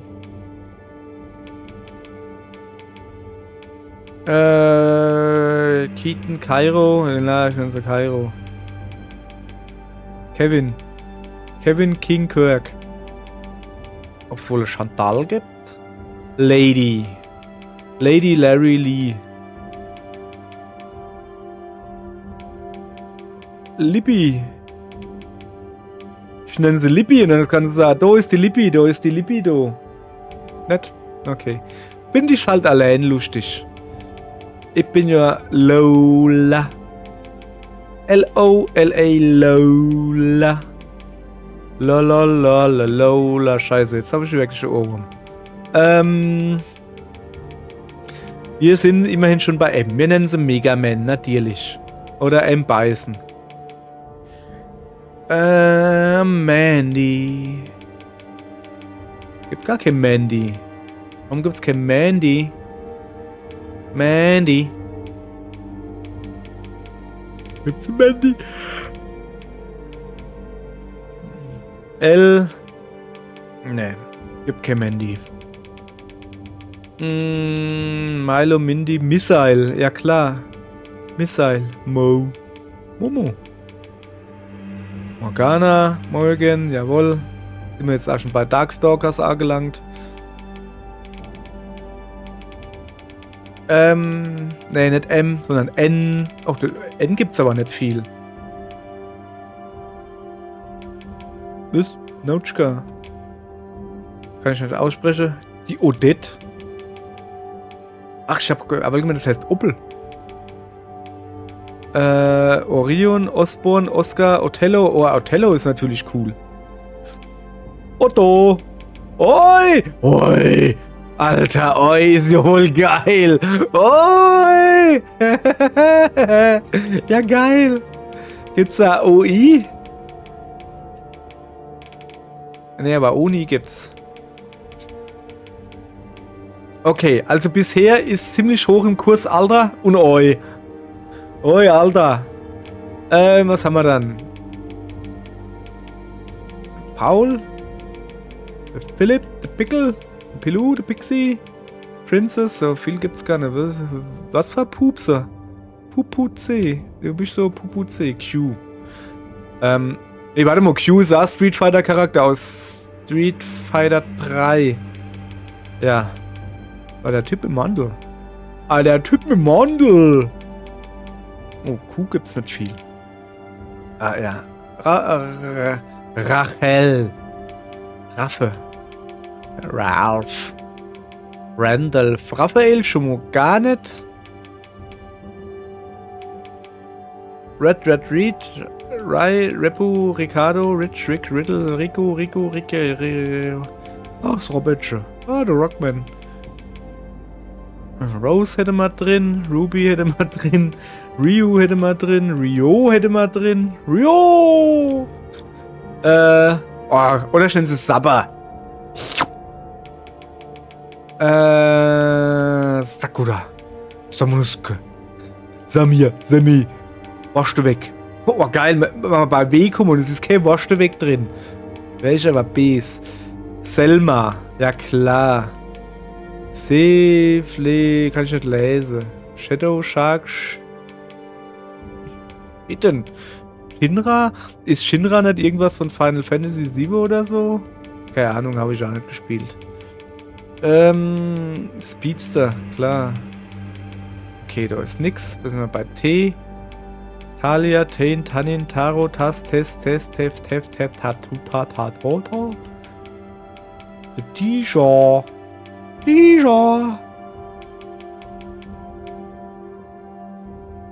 Gibt's Triceratops? Aber es gibt Tyrant, ja klar. Alter Schwede, was ist denn das? Ja, genau, kann er selber lesen. Ulrich. Ulysses, oh, schön. Das war... Oh, die Ursula, so heißt meine Mutter. Also mit Vornamen. Okay. Was haben wir hier noch? Ilse, Inge, Ingbert, Ingeborg. Gibt's eine Ingeborg? Habe ich gar nicht geguckt. Wacky. Yeah, Wacky. Wesker. West. Ja klar, gibt's da Marlboro? Winona. Xander, Xantippe, Xetcha, Xavi, Xavier, Xena. Xerxes, Xia, Shao, Xuai, Ximena, Xun, Xura, Gesundheit. Gesundheit fehlt noch, genau. Y, okay. Yale, Jan, Jo, Yoshi, Yu. Oh, Yu ist natürlich ziemlich geil bei englischer Sprachangabe. Have you seen you? Have you seen you? Das hört sich an, wie man es glatt von mir kennt.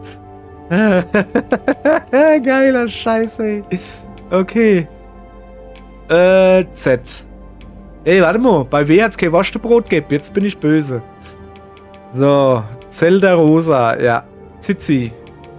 Mit zwei große Z. Nicht schlecht. Zoe. Oder Zö, wie ich es gerne ausspreche. Zuma. Ist das nicht das Spiel gewesen mit dem Frosch? Der so die bunte Pelle durchschießt? Ja, Junge, was? Es gibt gar keine Zahl und kein Zeichen. Ich wollte jetzt mein Spitzname, so wie der komische Tesla-Typ sein Kind genannt hat. So, Alter. Alter, du Bische. Alter. Mir fällt mir nichts mehr hin, Alter. So. Also, Charakter fertigstellen, fortfahren. Ja. Daten dieses Charakters sind derzeit angestellt, um in Dragon's Dogma übernommen zu werden. Ach, mach Sache. Bei der Erstellung eines Charakters in Dragon's Dogma 2 hast du die Möglichkeit, bereits vorhandene Daten zu verwenden, um das Aussehen eines Charakters zu invertieren, den du in der Demo-Version erstellt hast. Ja, weiß ich. So. Dann machen wir einen neuen Charakter erstellen. Und diesmal a Pawn. Ach so heißt die auf Englisch. Vasall. Aha. Dein Hauptvasall ist ein loyaler Gefährte, der dich auf dem gesamten Abenteuer begleiten wird. Sehr gut. Dann begleite mich, Mo. Ja, machen wir Voreinstellungen, Gedönse. Sagen wir her, irgendwas. Aha. Also. Das ist ein Mensch, das ist ein Tier, das ist auch eine Tierin. Eine Tierin, das ist noch eine Tierin. Das ist eine Menschin? Ein Mensch. Ein Mensch muss niesen. Oder nicht? Weiß nicht. Ich rede mal weiter. Irgendwann, notfalls rotze ich ins Mikrofon. Ist mir auch egal. So. Hey! Ich wollte gerade sagen, die hat die Frisur, die ich wollte. Hat sie nicht ganz. Aber grundsätzlich ist es schon ziemlich nah dran. Nur ist es halt ein Zopf. Ein Zöpfchen. So, also, ich hätte gern wieder. Ich könnte mir natürlich diesmal so, ein Monster, also so, ein Biestling, keine Ahnung, wie die da heißen, Hulk bauen. Ja, aber ehrlich gesagt finde ich jetzt das Raubkatzen-Ding auch nicht so hübsch. Also so, ich weiß nicht, da bin ich wahrscheinlich schon doch zu wenig Furry. Komisch. Du siehst aus wie ich. So ein bisschen. Also, männlicher Mensch. Männlicher Mensch. Ja, erstmal so. Ja, komm, mach hin. Gib mal ordentlich. Also. Groß, breit, stark. Redestein. Was gibt's denn hier? Also, ja, nee, der muss schon. Das muss schon so richtiger Urmensch-Kopf sein. Also ich baue mal einfach, ich mache einfach wieder genau das, was ich in, wie heißt dann, Dragon's Dogma im ersten Teil gemacht habe. Ich tue mir jetzt einfach irgend so einen Hulk zusammenbauen. Guck mal, der sieht ein bisschen aus wie Kyle Gass. Und nicht nur welche die Frisur. Das ist schon richtig cool. Der ist irgendwie cool. Der hat sowas, wie will ich dann sagen, sowas wie, Junge, ich hab schon alles gesehen. Geh mal aus dem Licht, du Sack. So irgendwie, das ist so einer. Dem ist nicht so spaßig. Das ist eigentlich schon richtig cool, ne? Dann nehmen wir jetzt einfach mal so als Grundlage. Oh geil, du kannst Spat machen. Cool, er sieht aus wie alter Bob Marley. Yay! Also. So. Alter, der hatte Bart ohne Dutt. Scheiße, Mann. Das ist schon ziemlich geil, ne? So. Ja. So, Dreadlocks ist schön und gut und alles. Aber Bart ohne Dutt ist immer gut. So. Jetzt pass auf. Was kann man hier machen? Na, das ist schon mal besser wie das vorhin. Nee, ich will noch weiter anpassen. Ah ja, egal. Weil der braucht ordentlich Stirnacke. So, Körpergröße. Gib alles, Junge. Rumpflänge. Nö, du siehst eigentlich schon ziemlich gut aus. Muskelstil. Na, der braucht ordentlich Muckis, weil der muss nämlich mal ganz Zeichtra, was ich ihnen sag, weißt du? 40. Was ist denn das da verkribbelt da? Der muss ja auch hübsch anzugucken sein, ne? Ja, guck mal, da hat er da Muckis. Muskelkraft, volle Power, sprach der Bauer. Größe vom Trapezmuskel. Was war das? Ah, das war hinter den Nacken. Ach, guck mal, du siehst das so immer. Pass auf. Du brauchst ordentlich Schnacke, Junge. Und du brauchst ordentlich Oberkörper. Du musst mal ganz Zeichtra. Und du brauchst Bäh, weil du musst auch schnell mal Zeichtra. Ja, vielleicht sollte man es jetzt nicht übertreiben. Aber knackiger Hinter hat er mal. Lieber Scholli, hey. Komm, man muss es nicht gleich übertreiben. Oberkörpergröße. Ja, das passt auch so. Unterkörpergröße. Ist doch in Ordnung. Hat vielleicht ein bisschen Arischlange bei, oder? Finde ich. Ach so. Nee. Das ist die Beindicke. So. Und das da ist dann was? Also Wombe. Ah, das ist eine Wombe. Ja, das ist ja voll zu dünn. Junge. Brauchst doch ordentlich ein bisschen Fleisch auf den Knochen. Was soll denn das? Du verhungerst mal hier unterwegs. So. Guck mal her. Da. Siehst. So. Manly Man. Kopf. Guck mal her. Zeig mich dein Kopf. Ja, so nur braucht man das dann doch. Na, Junge, hast du Grumbier im Gesicht? Du siehst schon aus wie ich. Größe vom Kopf. Ja, der braucht einen großen Kopf, damit er mir gut zuhören kann. So. Nee, langer Kopf braucht er nicht. Sonst macht er so langes Gesicht. Das wollen wir nicht. Breiter Kopf. Ist alles in Ordnung soweit. Tiefe. Geht so. Höhe. Gesichtshöhe. Halslänge. Er braucht ordentlich einen dicken Hals. Ein dicker Hals. Weil er blätt und blätt bis in die Luft ausgeht. So. Schulterbreite. Gib alles, Junge. Du brauchst... Yeah, Baby. Schultergröße. Okay, das sieht irgendwie dumm aus. Sieht aus, als hätte ich eine gezeichnet. Nee, das muss jetzt auch nicht sein. So, ist in Ordnung. Brustdicke. Zeig schon mal her. Okay, das sieht ein bisschen arisch verhungert aus. So. Ja, noch ein bisschen mehr. Dort 2 mehr drauf gib. Was ist das der Brustgröße? Eine ordentliche Männerbrust oder was? Hä? Jawoll. Er braucht da ordentlich Rumpfbreite. Guck mal her, da. Mensch, ob ich den dann überhaupt packt zum Rumschmeißen. Jesus, nein, wie siehst dann du aus? Bist du dumm oder was? So, ist er gut da hier. Rumpftiefe. Ach, das ist schon wieder sowas. Nee, das ist schon in Ordnung. Er braucht ja ein bisschen. So, der braucht ja, der muss ordentlich, muss der da schaffen, muss der. Der muss mal Sache dran. Armgröße, Oberarmdicke. Ah ja, da braucht starke Ämscher. Junge, bist du ein Kollege. Ey, ich glaube, ich schmeiß mal Hauptcharakter fort und nehme den einfach als spielbarer Charakter. Das ist schon... Ja, aber das ist ja dann ein Mann. Das will ich schon nicht. Unterarmdicke, jetzt haben wir her. Lass mal den Popeye sprechen. Junge, aber jetzt sind da eben viel zu klein. Also da hängt man nicht. Guck mal, wie sieht dann das aus? Junge, schämst du dich nicht? Wie siehst dann du aus? Komm her. Also echt jetzt. Also, die Hände müsste doch größer wäre. Die Hände kannst du, glaube ich, gar nicht anpassen, gell?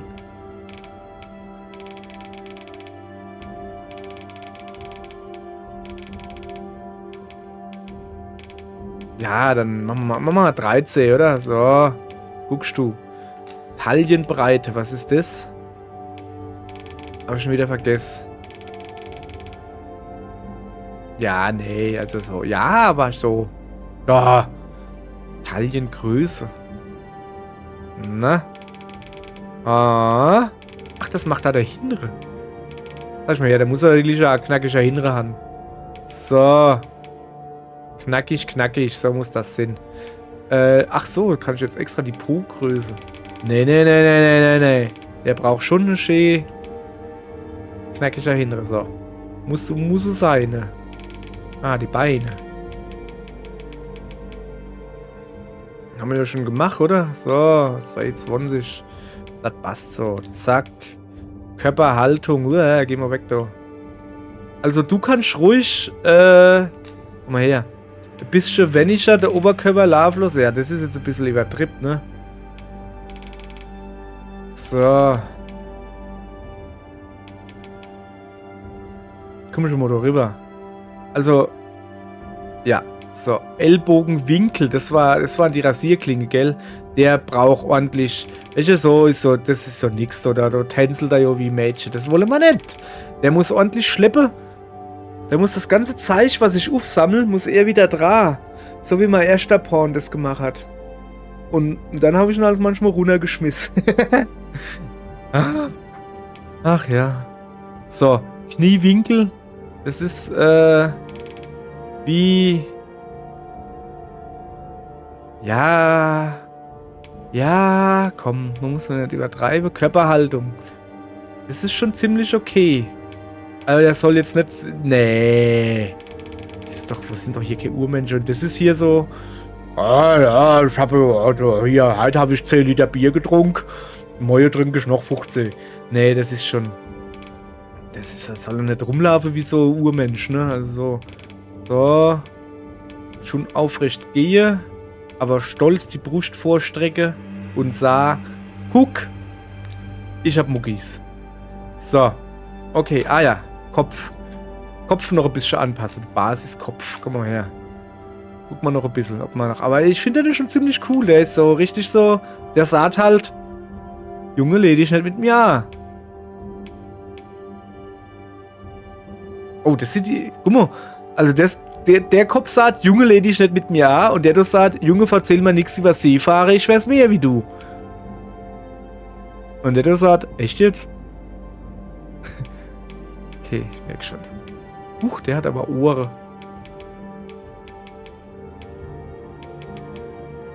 Ey, nee, ich lass den. Der war einfach gut. So.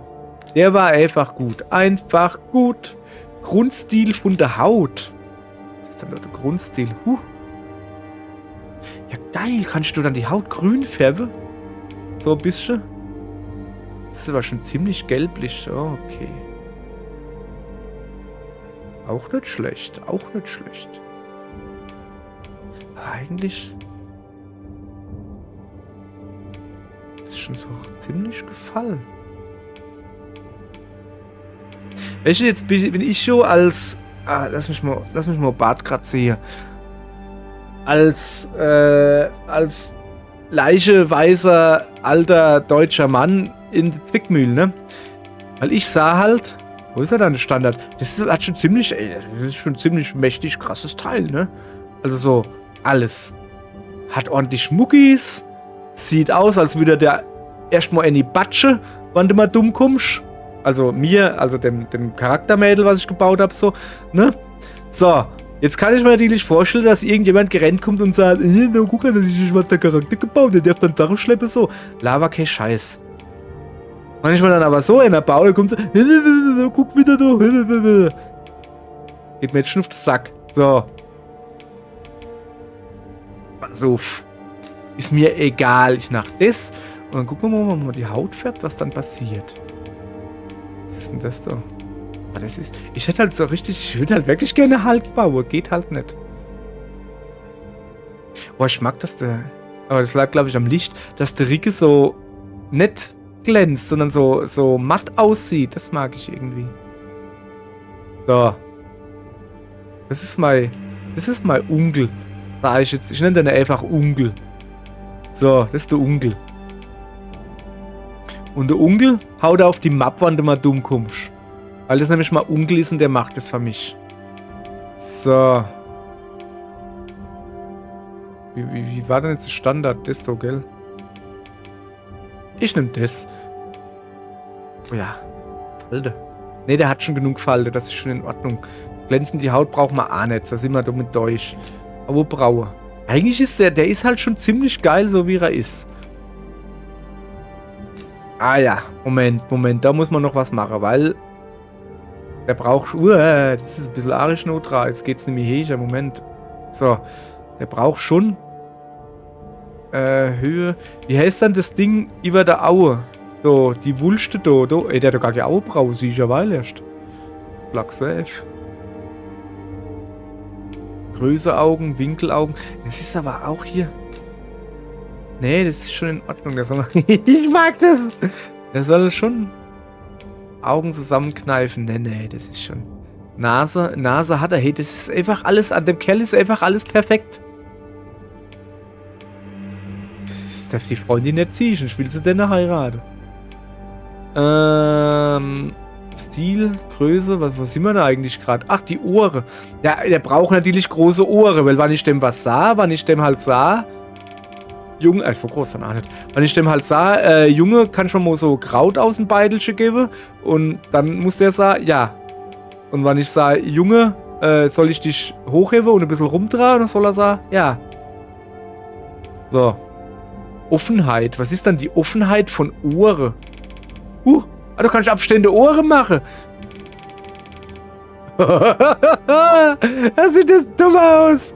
Und dann noch eine Zahllücke gemacht. Das sieht er aus wie der Alfred Neumann. Nicht schlecht. Nee, ist schon in Ordnung so. Komm her. Läppchen. Ja, das ist schon alles in Ordnung. Wange, it on it. Guck mal, da lacht er. Das gefällt ihm, wie es ist. Sicher, Kiefer, Kinn, alles alt. Mit Änderungen fortfahre. Ja, komm mal her, ich bin noch nicht fertig. Kopf, Haut, Augenbrauen. Augenbraue hat er doch, der hat Augenbraue, oder? Abstand, Augenbrauen. Der hat aber, die sehe ich sie nicht. Wieso sehe ich dann die Augenbrauen nicht? Augen, Nase, Ohren, Wange, Mund, Augenbrauen. Okay, pass auf. Körperbehaarung. Da, Augenbraue. Der hat ja wirklich keine Augenbraue. War sie so komische, angespitzt. Ich sehe die gar nicht. Was sind denn die?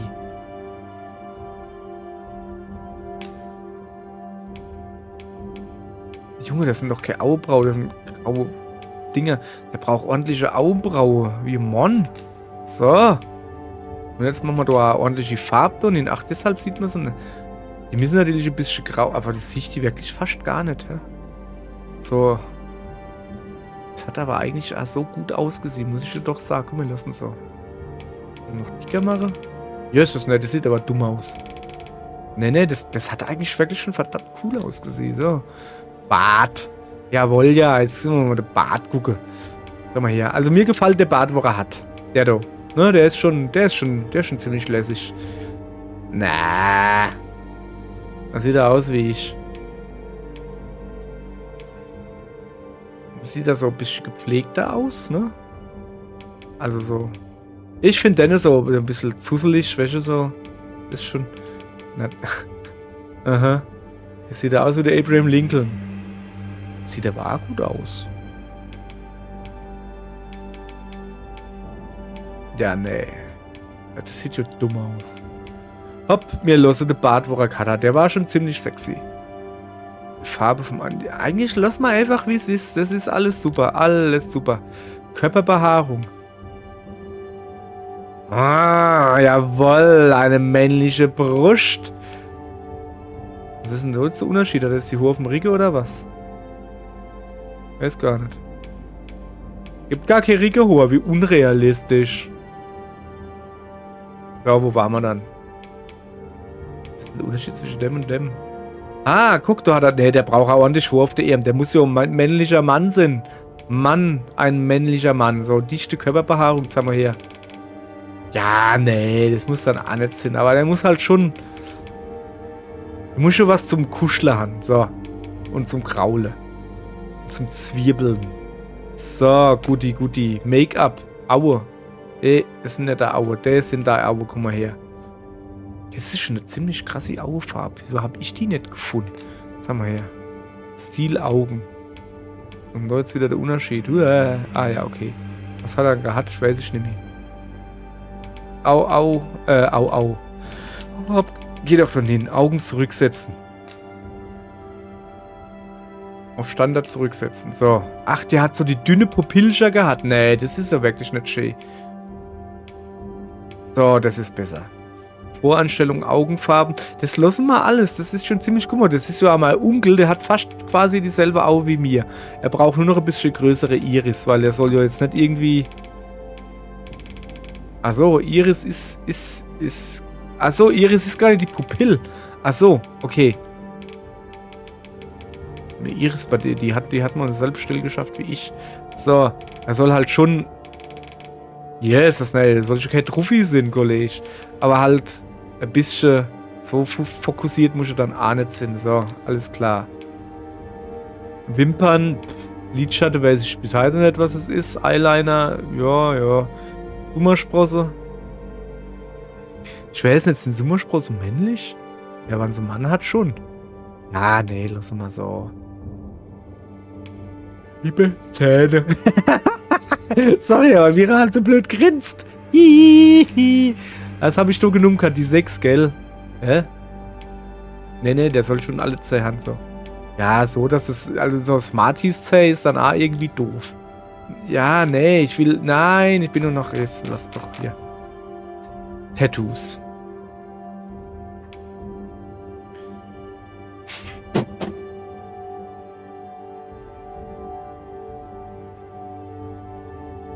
Irgendwas macht Rambazamba bei mir daheim. Egal. Also Tattoos? Nein. Laufbahn. So, Magier. Definitiv. Sumo bist du raus. Definitiv ein Magier. Weil Magier sind super. Die können Magier sind halt. Wesensart nicht festgelegt. Ach, guck mal da. Gutherzig, loyal und hingebungsvoll. Die gehorsamste Art von Vasall. Legt den Schwerpunkt auf Unterstützung und hilft Verbündeten in der Not prompt. Rational und strategisch. Vasallen die Vorsicht walten lassen. Bevorzugt Verteidigung und Ausweichen und nutzt geschickte Taktiken, um zu leben. Das hört sich schon mal gut an. Halt! Ich wollte noch weitergehen. Schlicht. Neugierig und abenteuerlustig. Vasallen von der ehrlichsten Art. Liebt das Erforschen und Sammeln von Gegenständen und mag Herausforderungen. Geradlinig, unverblümt und impulsiv. Ein Vasall, der sich nicht an Regeln hält. Genießt den Nervenkitzel und greift wilde Feinde mit waghalsigen Angriffen an. Nee, schon mal auf keinen Fall, weil er ja ein Zauberer ist. Das kann man dann später vielleicht noch ändern. Also ich bin bei besonnen. Vorsicht walten lassen, Verteidigung und Ausweichen finde ich gut. Weil er halt erstmal Zauberer ist. Ehrliche Art, erforsche und sammle ist halt schon geil, ne? Also so eine gute Sache so. Gehorsam, möchte so, legt den Schwerpunkt auf Unterstützung. Ja, aber Unterstützung ist halt gut. Dann hast du halt jemand, wo heilt. Mich. Was haben wir gesagt? Besonnen. Verteidigung und Ausweichen. Nutzt geschickte Taktiken, um zu überleben. Also da geht es mehr um ihn. Er guckt, dass er im Leben bleibt halt. Also so durch Verteidigung und Ausweichen. Bei Verteidigung, ne? Und das hier ist halt so, der hilft erst mal andere, bevor er sich selbst hilft. Was eigentlich gar nicht mal so schlecht ist, weil ich brauche halt jemanden, wo mich dauernd heilt, weil ich so kacke bin. So, schlicht. Erforschen und sammeln mag Herausforderungen und das ist halt gar nicht. Okay, ich schwank halt zwischen dem und dem, ne? Gutherzig und besonnen. Ja, das Ding ist halt, dass ich halt wirklich einen Heiler brauche. Ist halt wirklich so. Loyal und hingeben. Ich nenne den doch gutherzig so. Stimme gutherzig treu 3. Lass mal hören. The people here are evacuated and safe. For the moment. For the moment? The people here are evacuated. Nein. The people here are evacuated. Okay, er braucht auf alle Fälle dunkle safe. Stimmen. Das ist schon mal klar. For the moment. Gutherzig süß. The people here are evacuated. The people here are. The people here. The people here. The people here are. There are more who can yet be saved. Okay. Also so The viel. people here are evacuated. There are more. There are more. The people here. It seems the rain has abated.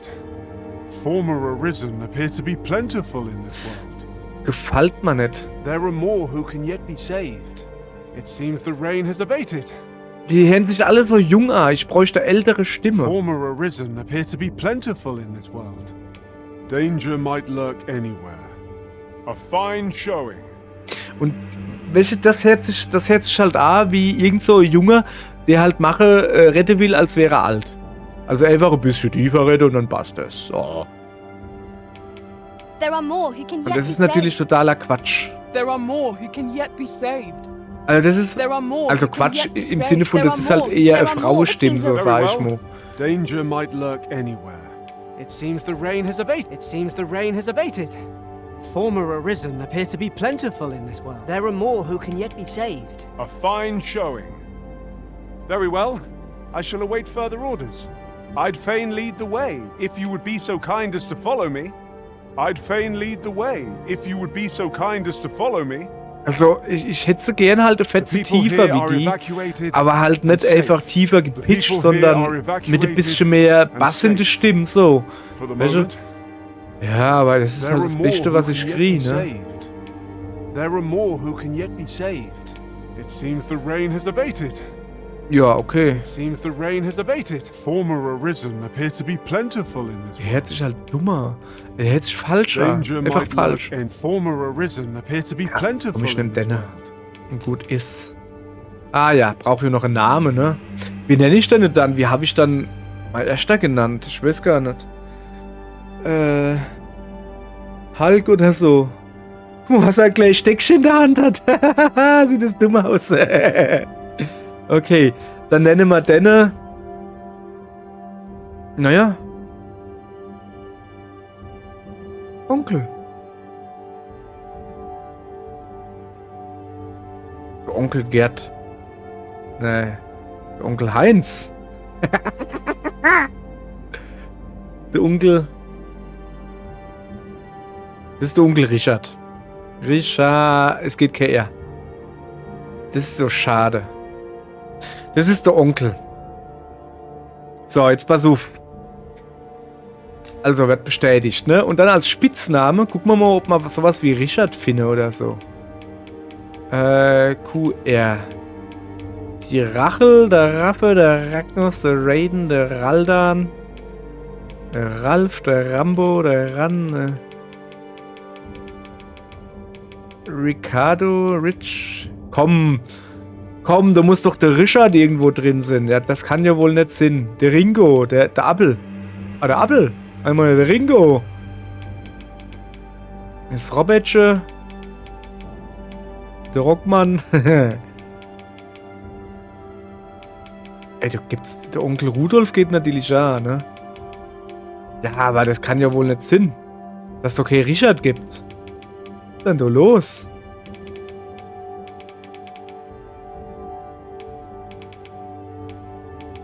Da kennst du natürlich der Rick. Der Onkel Rick. Der Richard, weißt du? Aber das ist so dumm. Nö, das finde ich doof. Nö. Nennt man ein A-Alter. Also, nicht A-Alter wie B-Alter, sondern auch Alter. Oder nennt man das Sabber? Sagratius, was? Salde. T ist nicht gut.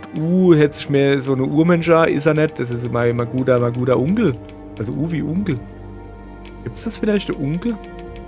So, Onkel, so?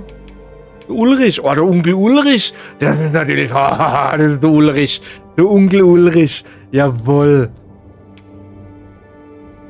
Was so wacht. Ich könnte natürlich noch ein schön hinten dran machen, das Onkelchen. Kann ich irgendwie... Dicker Onkel.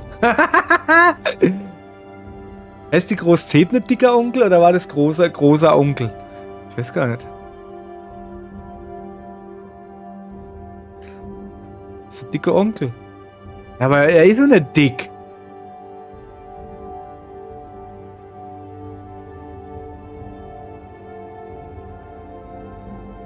Das ist der Onkel Ulrich. Das ist der Onkel Ulrich, so. Alles klar, passt hi. Und der Spitzname ist Ulrich mit Doppel-L. Weil man das so interessant findet. Das ist der Onkel Ulrich. Perfekt. Jawohl, ja. So. Ihr Leid. Wupp, wupp. Dragon's Dogma 2. Ich bin heiß drauf. Ja, hoffe ich. Weiter Pech. Ich spiele das. So, jetzt haben wir her. Jetzt kann ich halt immer wieder meine Freundin ausblenden. Komm mal her. Die hat jetzt ihre Schuldigkeit getan. Blub, blub. Nee, nicht Charaktererstellung. Sah doch sowas nicht. Ja. Das soll's gewesen sein. Boing. Von unserem, sehen wir da jetzt nochmal unser Voreinstellungsgedönse, was wir gemacht haben? Ah, da ist sie. Die ist sie. Also ich. Mit der falschen Hohe. Ja, hopp, dann haben wir das jetzt halt gemacht und dann hoffe ich, dass wir bald Spiele kennen und mit Ball meine ich glaube 22. März oder so kommt's raus. Ja dann. Wie lang ging denn die Kacke jetzt eigentlich? Stunde 43 Minuten. Holla die Waldfee, das guckt sich keine Sau an. Macht aber nix. YouTube verlangt okay Geld. Was hochlade. Von daher passt schon. Ihr Leid. Tschüss. Ich weiß nicht, wann ich das hochlade. Wahrscheinlich heute. Einfach so. Guckt ihr keiner. Macht nix. Dann gucken wir mal, wie wir das gemacht haben. Quatsch. Dann gucken wir mal, wie das wird, wann das Spiel dann do ist. So, fertig. Aus. Tschüss. Tschüss. Moment, ich muss mal richtig Tschüss sagen. Tschüss. Hab den Knopf nicht richtig gedrückt. Ich mach noch ein Mobio. Moment. Geh weg. Jetzt hat es funktioniert.